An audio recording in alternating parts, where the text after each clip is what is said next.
Atong sayro ng dugang pang mga balita sa Mindanao. Makauban nato si Efren Mamak live sa General Santos City. Efren.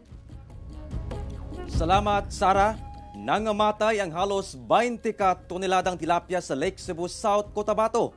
Pag-ubos sa oxygen level nga epekto sa baha dala sa trough sa Bagyong Christine ug pagdaghan sa fish cages ang gitudlong hinungdan. Ani ang dugang detalye. Mga layaw ni isda. Way gid bilin, puro gid lutaw na. Pati mga lumot nagrulutaw. Grabe ka gid, Christine. Grabe gid ang halit nga ginbilin mo sa amon ba? Dismayado kining usa ka fish cage operator.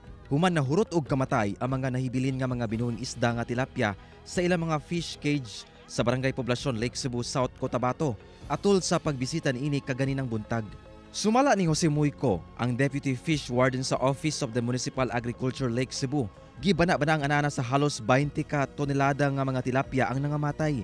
Gipanag-iyahan kini sa halos 100 ka mga fish cage operator sa Barangay Poblasyon ug Barangay Bacdodong. Usa sa gitudlong hinungdan ang nasinating pagdaot sa panahon sa milabayng semana nga epekto sa trough sa Bagyong Christine. Ang tubig baha nga nagikan sa kabukiran sa mga lugar ang mipadulong sa maong lake nga may resulta sa posibleng kontaminasyon. Nagkaroon po ng deteriorator yung visual oxygen na sira dahil sa bagyo.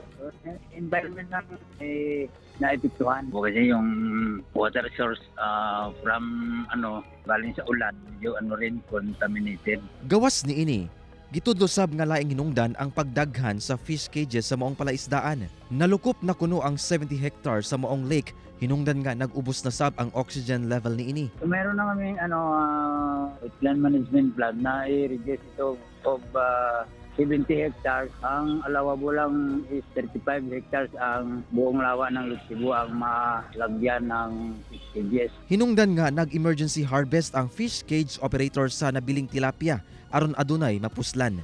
Ang uban nakabaligya apan kasagaran ang gipanghatag na lang. Yung iba na pwede pa gagawing daing, yung mga maliliit, binibigay na lang sa mga yung nasa bukid para hindi naman masayang kasi hindi na rin maibenta halos hihingin na lang yung presyo. Sa karon ginatuki pa sa otoridad ang posibleng hinabang nga ihatag sa mga apektado. Lakip na sab ang pagsuta kung pila ang kinatibuk ang danyos sa maong fish kill.